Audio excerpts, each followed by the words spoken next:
Hi,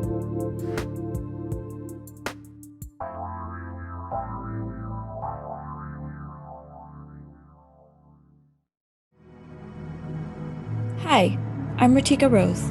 Welcome to Awaken Your Truth, where I bring conscious dialogues and stories that will help you free your mind, heal your life, and embody your power. I hope to shift your perspective and create deeper understanding of yourself and others. Everyone has a story, everyone has a purpose, every experience has a reason.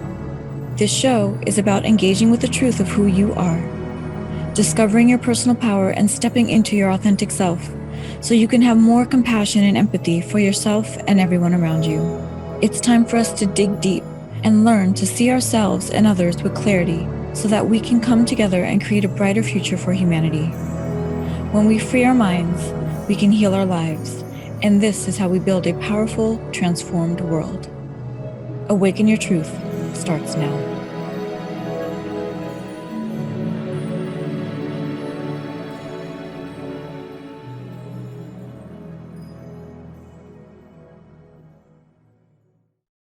Hello, everybody. Welcome to Awaken Your Truth with me, Ritika Rose. And I've asked Dr. Pat to come on the show today because we are honoring Women's History Month. And so welcome back to the show, Awaken Your Truth, and where I bring conscious dialogues that free your mind, heal your life, and embody your power. And everybody knows Dr. Pat was TTR. And I just thought, what a beautiful guest to bring on the show today as you know, the head of TTR, who embodies everything that we're going to be talking about today with all of her wisdom and knowledge, where she's going to share with us, and just her journey to where she is, how she is supporting so many women within her platform, and how she got to where she is. And we have Jessica, our producer too, who's a senior producer of TTR, who may jump in as well. And I just thought, what a wonderful two guests to have on the show today as we celebrate Women's History Month. Someone that's been very supportive for all of us in this arena. And what is a Women's History Month? Women's History Month is a celebration of women's contributions to history, culture, and society. And Women's History Month has been observed annually in March in the United States since 1987. This show airs on March 10th. Women's International Day is March 8th. And so there's so much that we're going to talk about around that. And the theme also for Women's History Month this month for 2022 is women providing healing and promoting hope.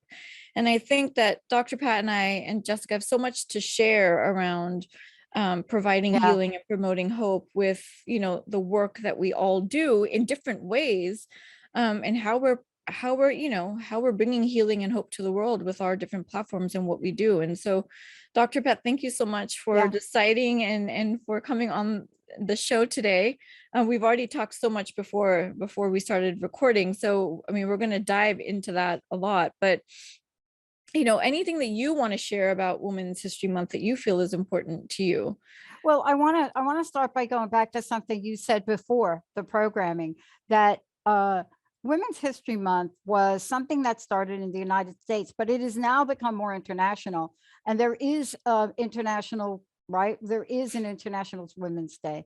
And the other thing I want to talk about is, we think for a moment, United States, but take a moment for the Ukraine right now, because the Ukraine honors women. They actually have a museum, which I understand may have been bombed. I have to get the facts on that. Mm-hmm. But we're talking about what women have done, one, to rise the level of awareness, and then two, take action to promote equality, strength, and empowerment. That's really what we're talking about. That's why we honor this month for those women that have come before. And there are many, aren't there? Yeah, so much. And, just a little bit about the history of the women's rights movement, right? Back in the, I think it was 1857, when the protests started happening in New York for labor rights, right? And I have a little bit of spiritual history here as well, so everything's going to sort of blend in together for Yeah. perspective, right? But I am going to read this because I thought that just for mindset and perspective, which I always like to share on my show, right? Just awakening the truth to the topic at hand, right? So I've written here, spiritually, women were created to give support and to be a companion to the man, and was given the strength to bear children and be fruitful. But also her role is to nurture, care for her family, tend to the household, and ensure all within life is kept in order. Now, originally, we can see how this can be looked at as staying at home and taking care of all things, but in an advanced level, we can break this down and see how each of these descriptions entitle the women to take on the roles we see them take today. So I want to blend that into what happened in 1857. Yeah. When the protests started in New York, right? Yeah. The role of the woman back then was to take care of the household, but these women were going and working in the labor shop, the garments, right? They were making garments, and the garment industry was growing in that time, from my understanding. So the women were working there, and the men were working there, but the men were making the family wages, and the women were not. And the women, they were all asked to work, like 6 days a week, 14-hour days, and the women were getting paid much lower than the men, because at that stage of life and in those years, the men make a family wage, right? And that's what the women started fighting for. They started fighting for their rights, for equality, right? Yeah, I think, and too, if you look at that and think about what that fight really was about, there are many that say it's time for that kind of rising up now again. Again, But right. when you think about it, what came before that was the burning of women at the stake for being witches, for being called witches. And there was not. So when you think about how easy it is, or it was, to drag a woman from her home, right? Have a few people gather around and say, you are this, and then burn her at the stake, right? So there were things that happened. Slavery, we watched the way women were treated, during the era of slavery. And we don't talk about that very much. That is too dark to really talk about that. But when you think of what led up to that protest you're describing, it was like a boiling pot. Right? It was like you've got this pot of boiling water, and you slowly and slowly. And then as women started to emerge in print media, and their voices were heard, then more women got to understand, I'm not alone here. I don't have to take this abuse. What do you think it would have been? What do you think it would have been like for you and me, having been around then? Clearly, somebody would have taken me out and burned me. There's no question. I mean, I'm pretty clear about that. But, I just think about this a lot, especially if I watch what comes out in our pop culture. A lot of things right now, like Handmaid's Tale. I mean, if you can even have the guts to watch that, of course. I do watch it, yeah. Right. But I often think about, does it take that kind of chutzpah right now to truly recognize and celebrate the journey of women that have made your freedom and my freedom possible? I mean, I think we absolutely should celebrate the women that have made it possible for us, right? And I think that that's probably why this month is so important, right? Is to recognize that. And, I have a question for you around this, to recognize also maybe the women in our lives. Like, can you remember maybe the first woman in your life that was an example for you? There's no That was a question. role model for you. There's no question about it. I mean, my mother early on, my birth mother before she passed, and then my stepmother. And, in different ways, they had two different attributes, which they infused in me. One was my birth mother, who was the pinnacle of love, of accomplishment. Women can do anything. Both of these women had this in common. And that actually brought her to her death. I mean, back then, women like my mom were not allowed to be vocal, especially given the ethnicity factor here. You Mhm. know, you pretty much have to stay under thumb, stay home, take care of the kids. But that wasn't my mom. My mom was feisty. She wanted her own business. You know, and my stepmom either. You know, she was a woman that had her first child at 12 and second child at 13, because that's what happened in the South. And so if you can imagine having the infusion, so to speak, of those two powerful women. Now, I will tell you, my stepmom, had to teach me some principles, Mhm. because I came from pretty free-spirited place to a place where you just had to pay attention to some rules and guidelines here, Mhm. Pat. Mhm. But when you put both of those women together, you know, as difficult as my life became as a teenager, they're what make up the main character of who I am. But I've had so many women along the way that have helped me. So many incredible, and men, by the way, Yeah. so many men and women along the way. I was But just gonna say, like, for yeah, me, the first woman role model that I yeah, can actually remember was my second grade teacher, yeah, actually, right? I had a really hard time reading as a young child. Um, and I just remember like the fits I would throw in class, because like again, like back even in those days, like I didn't feel like I was good enough because I couldn't read like the other kids, right? When I was asked to read, and I remember being kicked out of the class once because I would not read. And I was sitting in the hallway by myself crying. mm, And this teacher came out. She sat with me. She hugged me. You know, she told me everything was going to be okay. And she guided me, you know, in the steps to take to be comfortable with starting to read in class. And very shortly after that time, our family moved from the East Coast out to California. And she gave me a book, the Helen Keller biography. It was the mm. first book I ever read. And she says, I want you to read this. On your journey to California, I want you to read this book. You can do it. Like, she was empowering me through a challenge I was having. And I read the whole book on that plane ride. And I remember crying and feeling so joyful that I was able to accomplish this, Yeah, you know. But bringing up men too, I mean, I think my father, like I've said in the last show too, I mean, he has been a really solid, even though he's a man, but he has been one person who has always told my sister and I, he has taught us how to become strong women. yeah.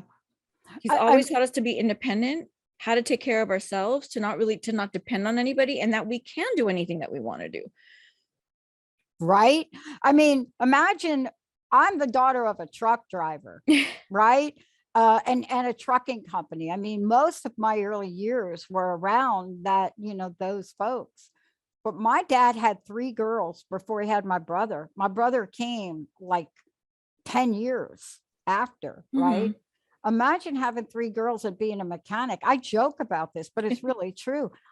My hands were I always had grease under my fingernails. It didn't matter, because it was important for him to show us, you know, that we could do those kinds of things, Right. right? Exactly. Yeah. Yeah. But I also, don't you really value, I mean, that kind of,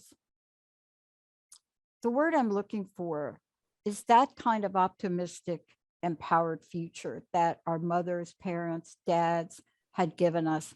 You know, my Other stepmom, mentors other too, mentors, right? I mean, I think we have to go to other commercial mentors. break. Yeah. Yeah. But I mean, for the audience, but while we're on commercial break, I'd love for the Yeah. audience to just sort of consider that who were the mentors in your life that helped you to become the woman that you are today, right? Yeah. It doesn't just yes, women role models are important. I wanted to bring that up, you know, but there are other mentors in our lives that have helped us to be the woman that we are today, to stand up for ourselves, Hmm. right? Yeah. And you know, and fight for our rights. So during the commercial break, audience, consider those people, and maybe this month reach out to them and say thank you for helping me become the woman that I am, so I can provide the healing and hope that I'm providing within my arena. So leaving the audience with that. We'll be back in a few minutes after commercial break. Thank you, everybody.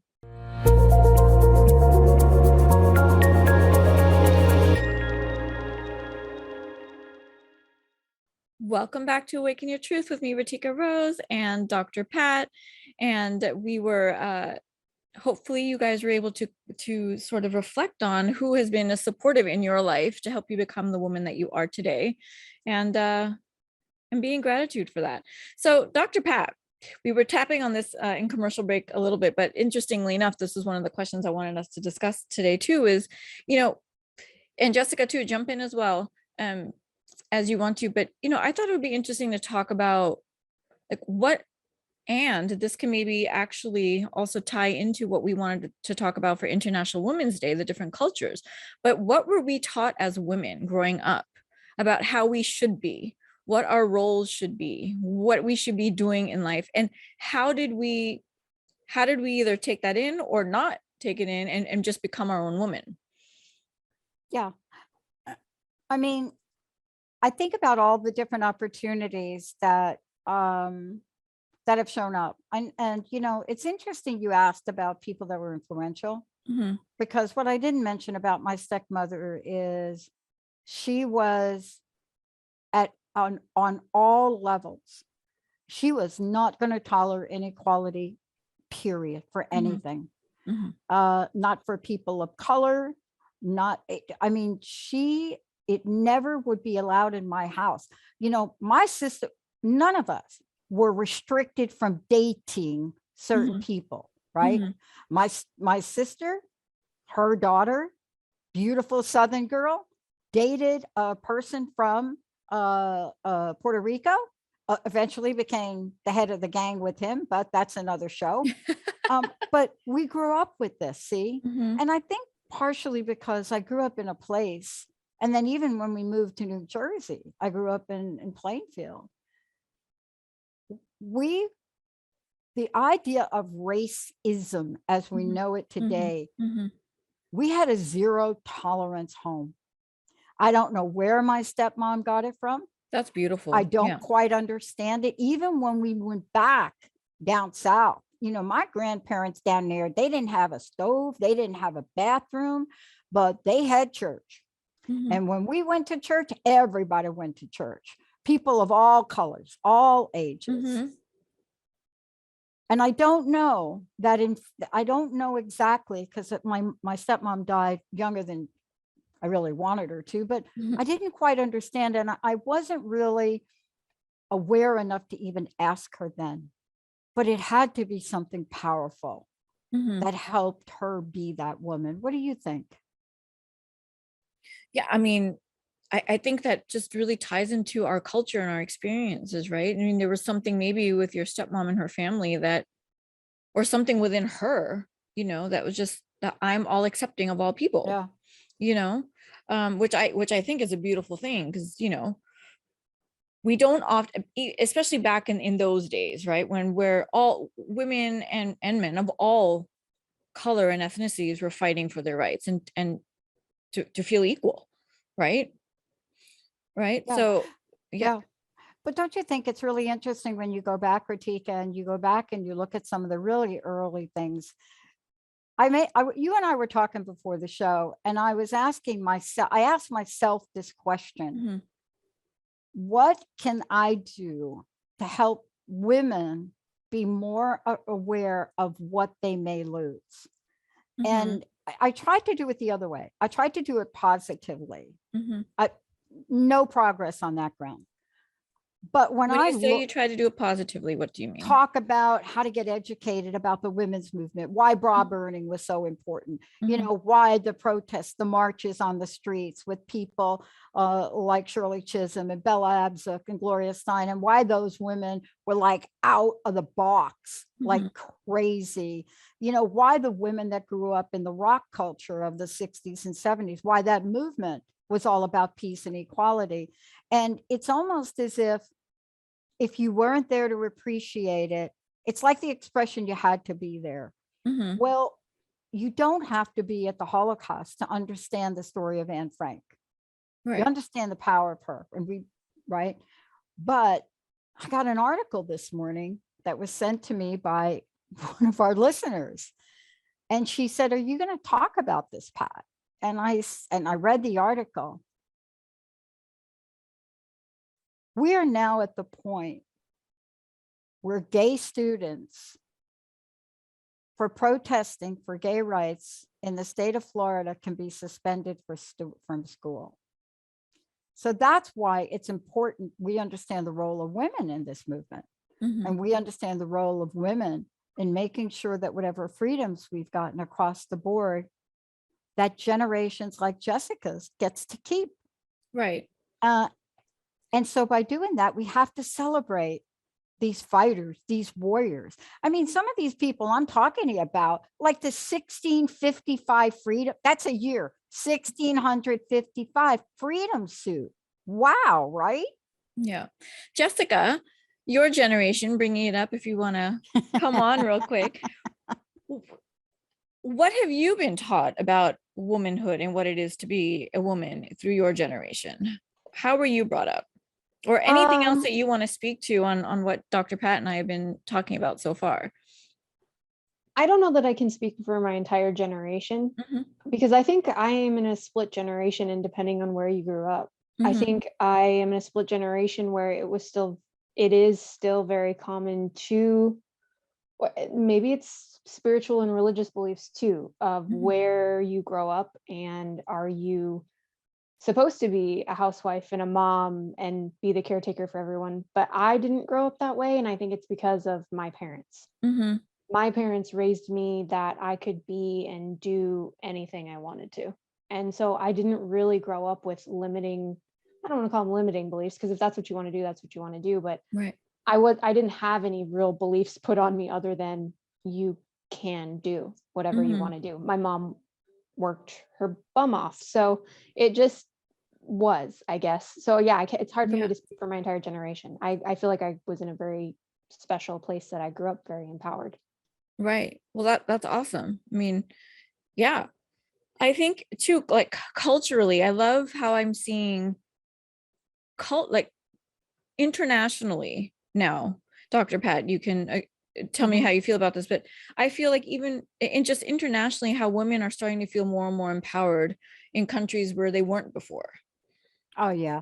I mean, there's no question about it. However, I'm going to add something to that. Those countries made bold moves that the United States was very reluctant to make. I think about the women of Israel. I mean, come on. How could you hold a machine gun one day and then become Wonder Woman? Right? I mean, I'm talking about Gal Gadot, right? Yeah. I mean, or Natalie Portman. How do you become, like, one day you're in the military and then what are you in? Like the Jedi movie, blockbuster. These are top Academy Award Natalie Portman. And so I do believe countries play a part and they play a role.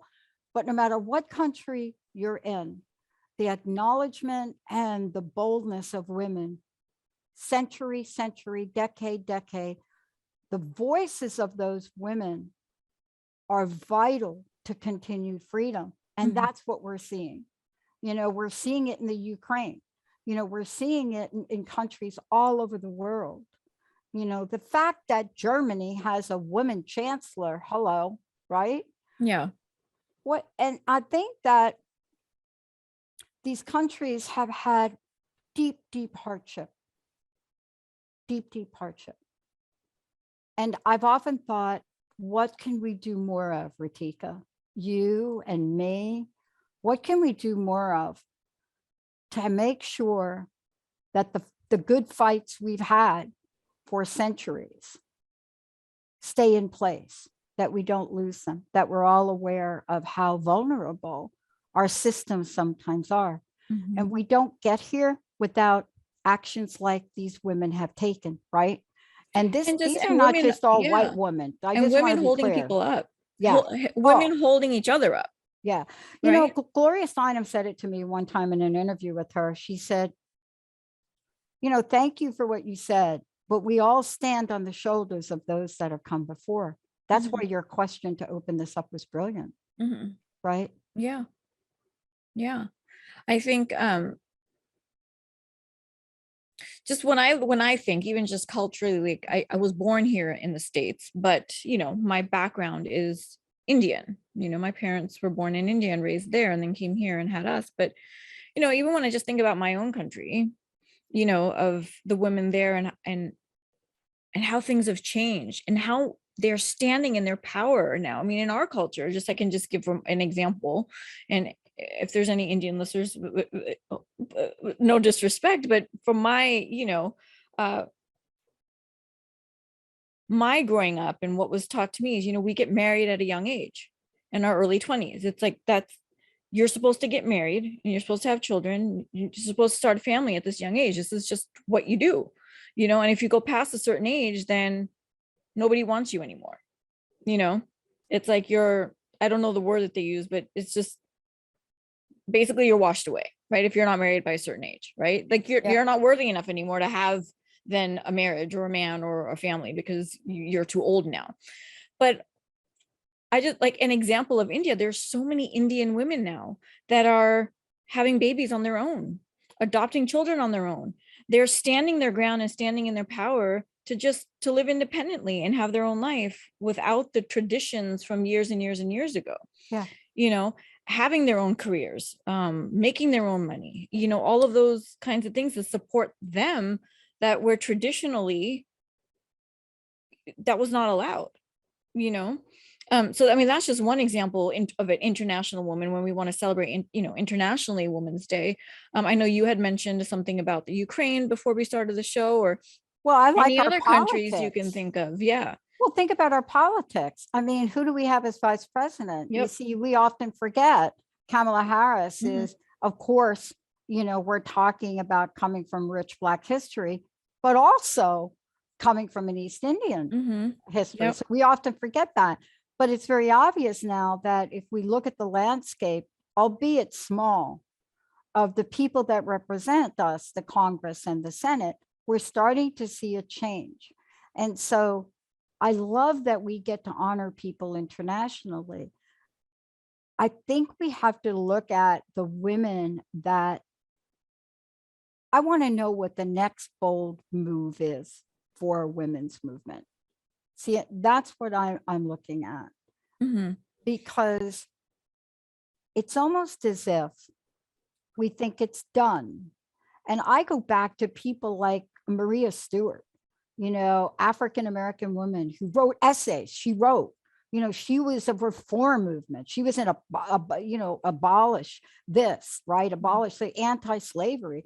And her talent was writing, but beautiful writing towards that, speaking. And, she was a woman who was out there and stirred things up through the poignant value of her essay. Her essays are just incredible, right?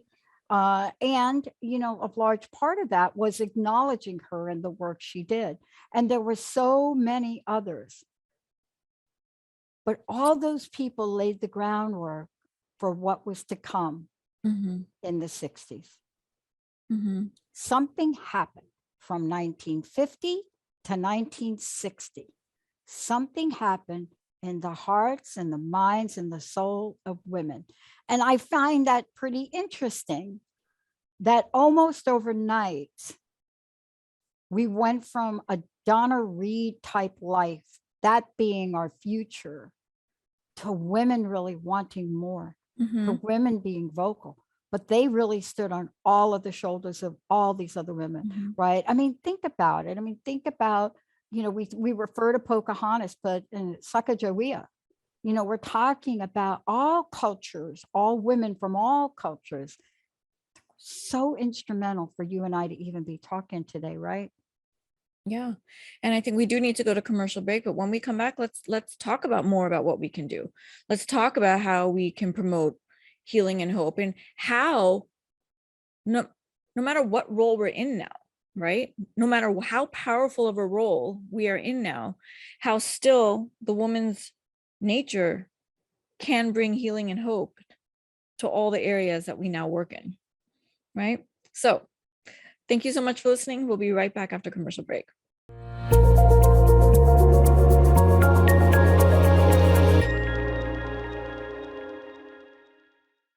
Welcome back to Awaken Your Truth with me, Ratika Rose, and our special guest, Dr. Pat. where we're honoring a Women's History Month and International Women's Day. So thank you, women, for all that you have done to provide healing and hope to those around you and all the positions that you hold. And so I wanted to now, as we get into this last segment, let's talk a little bit about our journeys, Dr. Pat. How we got to where we are today, our stories of healing and hope, like what personal healing did we have to go through to overcome whatever we needed to overcome to be the women that we are today. What healing did we go through, or what healers did we have in our lives to help us get to where we are today, right? And in that, how did it help us determine our career path, our purpose, right? And how now we bring healing and hope through our careers and what we do.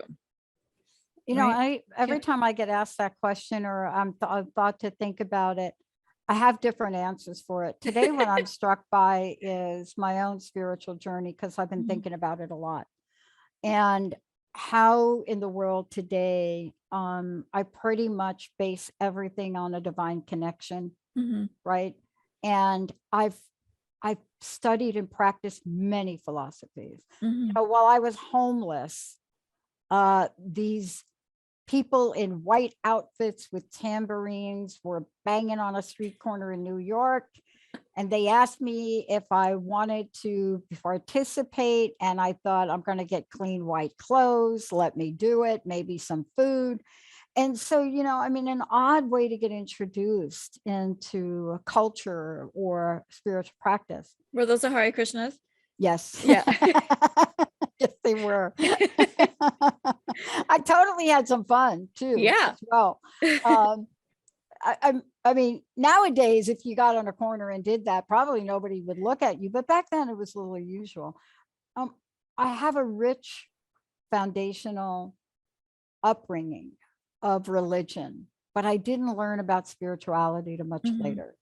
I had some fabulous women mentors, and they have all helped shape me to being bold, to have what it takes to start on a pathway that women don't start on, to know that you can do it, to create something that perhaps didn't exist at the time, and to have a vision around it.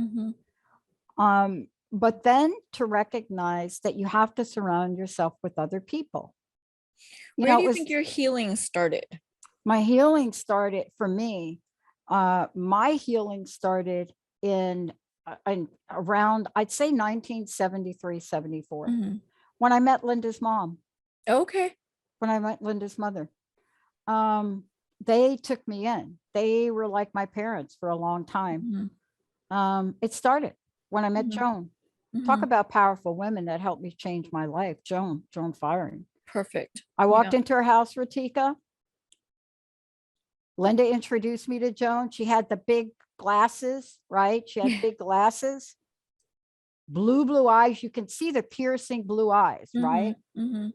And Linda's introducing, and Joan looks at me and says, young lady, if you are going to come in my house, pick your head up, because see, this is the way I walked around. Oh my gosh, I did the same thing. I walk like this all the time, like that. That was it. And Joan said, if you're going to come in here, you're going to have to look me right in the eye. That was one of the most poignant healing moments I've ever had in my life, because I remember the struggle of that. In college, I don't even think that I realized I was always walking with my head down. I would always walk like this. And then one of my girlfriends, you know, speaking of women that help us heal, right? So let's, everybody, as you're watching the show, just remember all the women that have helped you heal. She says to me, why do you always walk with your head down?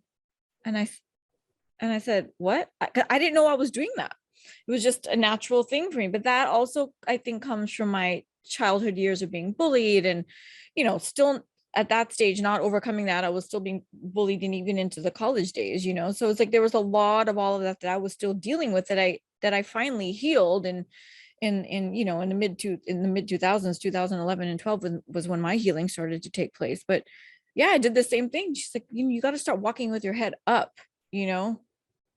find, find that power in you, that confidence in you. Look up when you're walking, because That was the last that. time. How people see us, right? People see people. We don't always see ourselves the way other people see us, or other women in our lives see us, right? So that's also, I think, really important for us to recognize every day, right?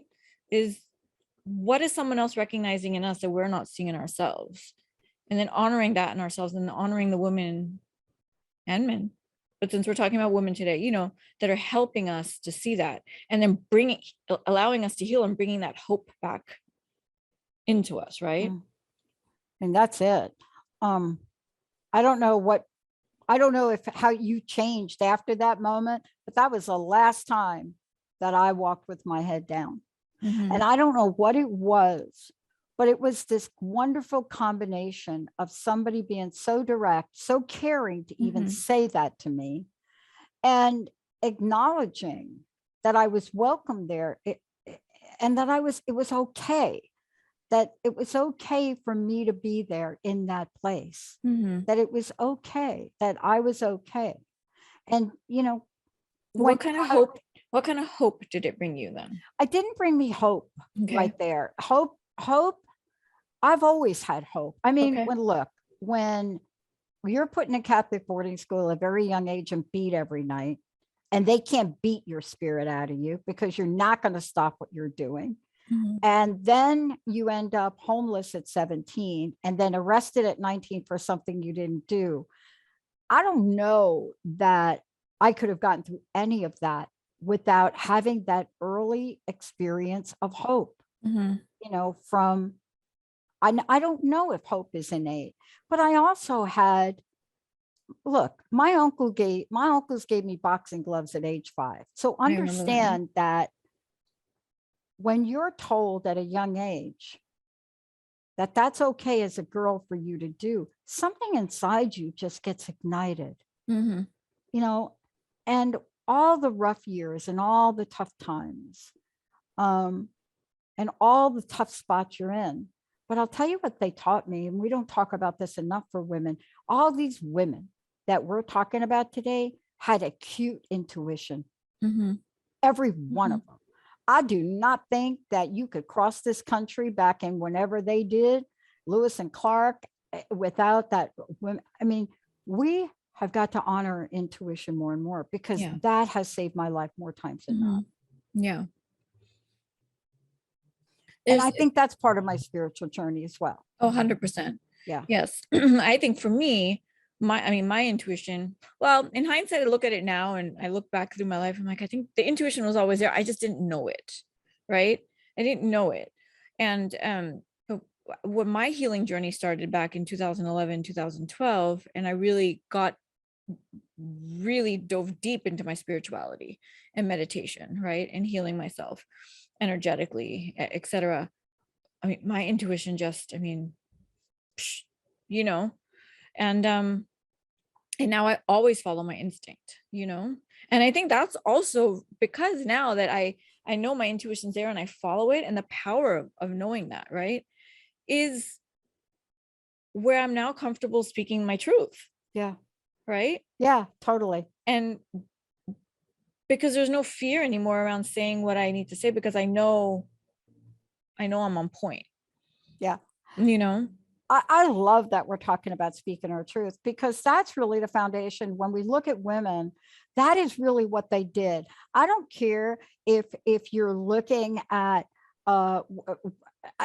think about this, think about these women that weren't allowed to vote, that Susan B. Anthony weren't allowed to vote, but went to vote. They wanted to vote for Grant. She gets arrested. And Sojourner Truth, same thing, shows up to vote. This is the action, you see. I don't know why I believe this, and I don't know if this is true. It's yet to be seen. Okay. I don't want us to be I don't want us to be entering the social media lullaby that thinks by speaking something in social media, it actually changes anything. It does bring a level of awareness, but nothing is more powerful, because the people that govern around the world, right? Social media is great for raising the bar and giving us a level of awareness.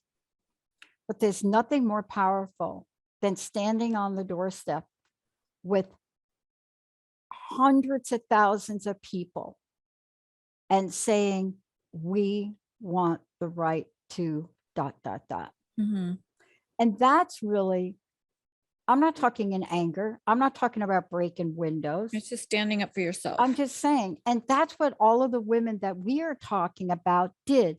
They took action. They were willing to be arrested and sued. Right. Susan B. Anthony was arrested and sued.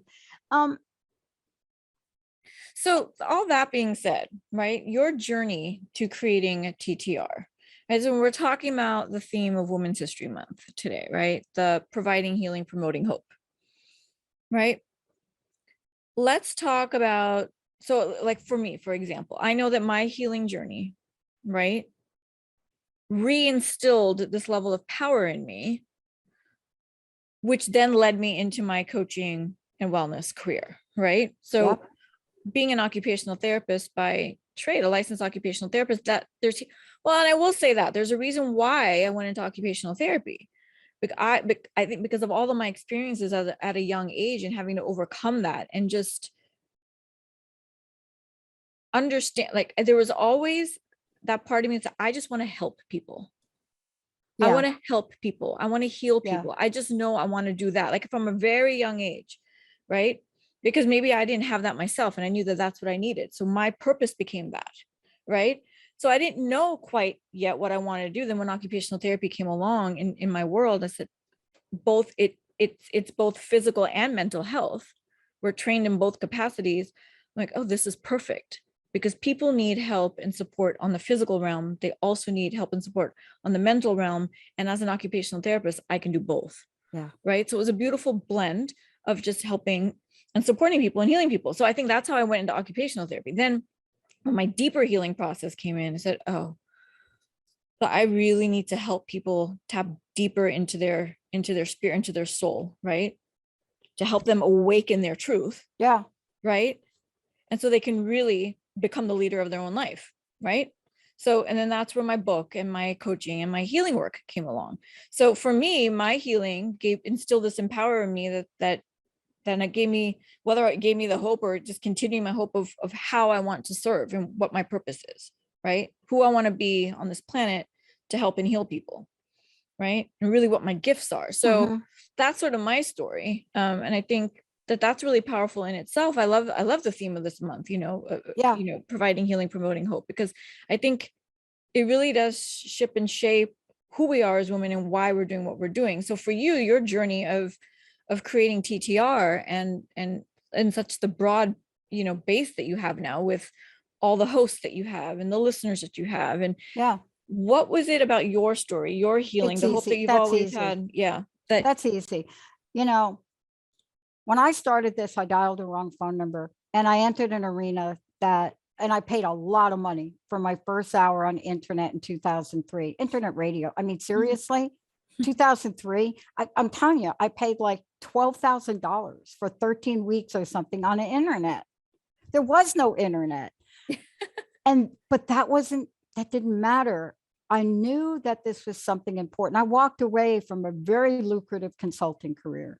I was one of the top sought after change management consultants. I redesigned the entire processes here where I live in a utility company. I was known for that and I studied it, but not to what people wanted. But here's the easy part. Once I realized how important this was and that nobody was doing it, there was about 3 or 4 of us, myself, Brenda, and Patricia, women at the time, doing talk radio that was about positive and spiritual things. And then I started to ask the networks, could you do this for me? Would you do this? Could you take my banner? I have a website. The show was not even called Dr. Pat. The listeners renamed the show. Right. But I asked them and all of them said no. And I realized because of all these women in my life, everybody I've ever learned from, The one thing that you don't say to me is can't or no, because that just says, okay. And my mom used to say to me, if you build it, they're going to come. That's what she would say. She'd say that to me about no matter what I did in my life. I played first viola because I stuttered. I couldn't talk. So I played an instrument, and I worried, is anybody come to hear me play an instrument that has no melody? And she would say this. She says, just build it. Build it. They will come. Every woman I've ever had as a mentor would say that to me. And that's what we did. But I didn't build it alone, Ritika. You have Jessica right here, and you have Linda. You know, Linda did extraordinary things to help me. And before these two, you had a range of people that were supportive. Heather, we were sitting in a back basement room. Oliver from Germany. Like, I had the most ridiculous job post to build this in 2004 and 5. Ridiculous.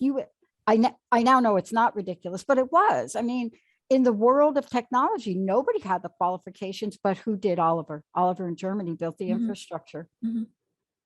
And that's how this network is built. It's built on ideas. Jessica, phenomenal genius behind our technology and infrastructure. Linda is the glue. She has the highest reputation in the PR world imaginable, a team of people that just don't quit. Kim has been with me, I think, the longest at this point.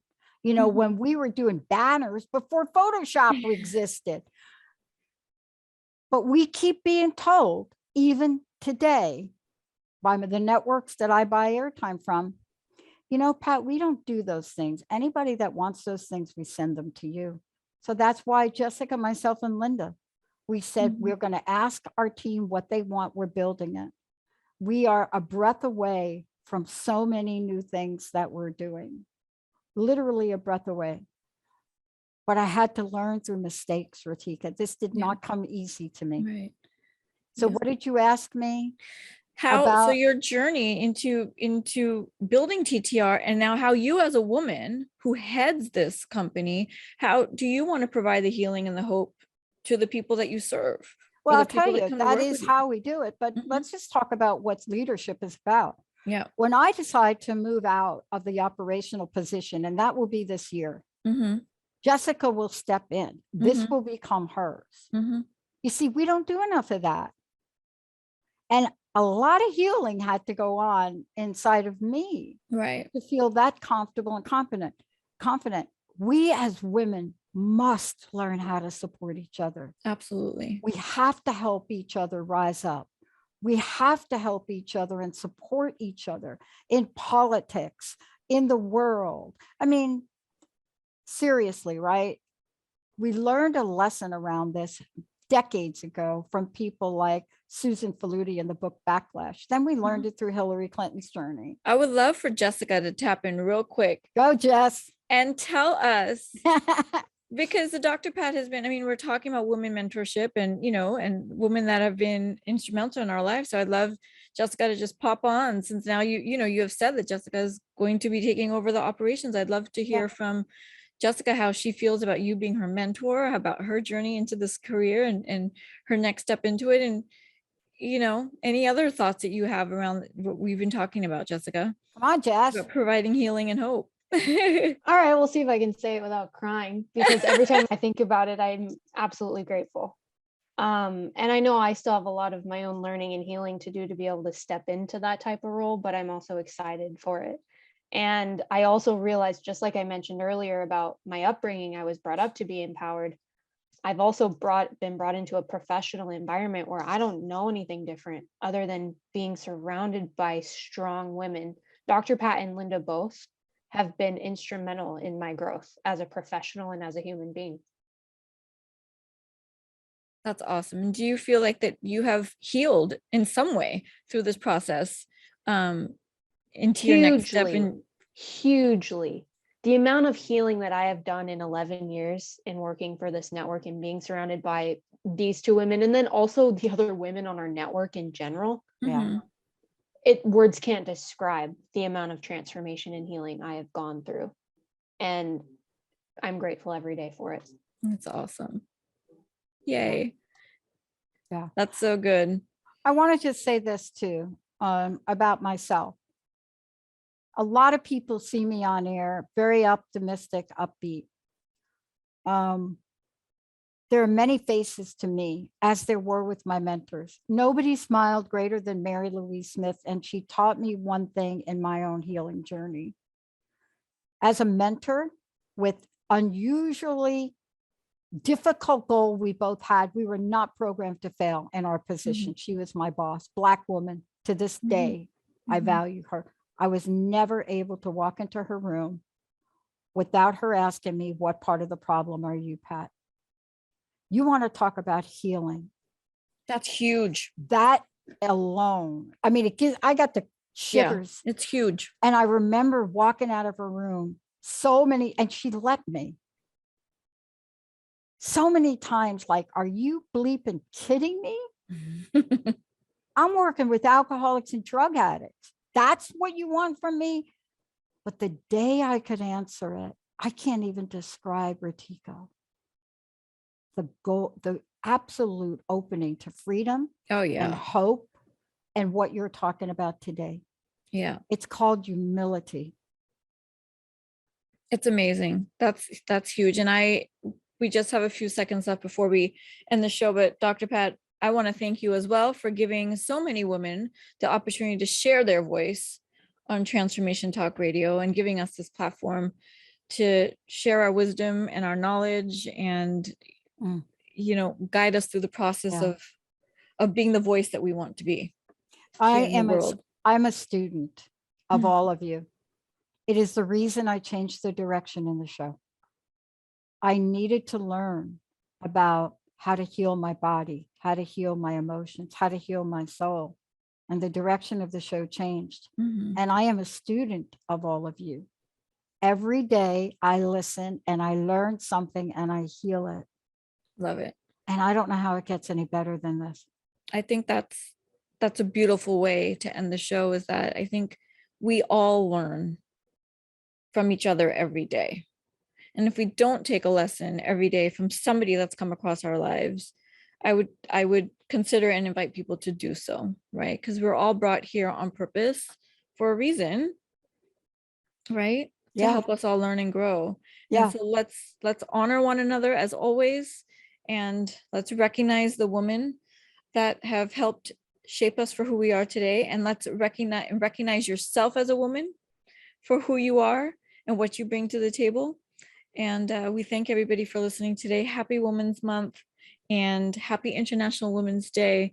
And there'll most likely be a part 2 in our second show in March. So thank you so much, everybody. Hope you enjoyed the show. Thank you so much, Dr. Pat. Thank you so much, Jessica.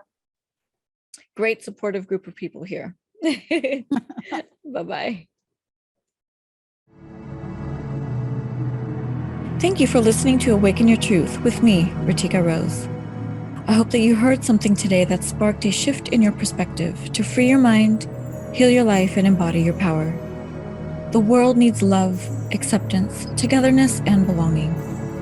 My hope is to be a contributing force towards the new world we need to create together.